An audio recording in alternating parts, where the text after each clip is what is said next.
Yes. Ang madamo, ang nag-iibla, ang nag-iibla sa sikat mo.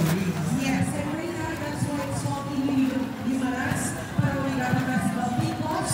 Ang ilay na ruta is from here, pagkatapos sa Guimaras ng balik naman. And may mga workers yan, ang ato ng mga committee na ginubran sa piliin sila, mga divine health guided, ang ato ng mga participants or ang ato ng mga manuglayan sa Please know that our team warriors are very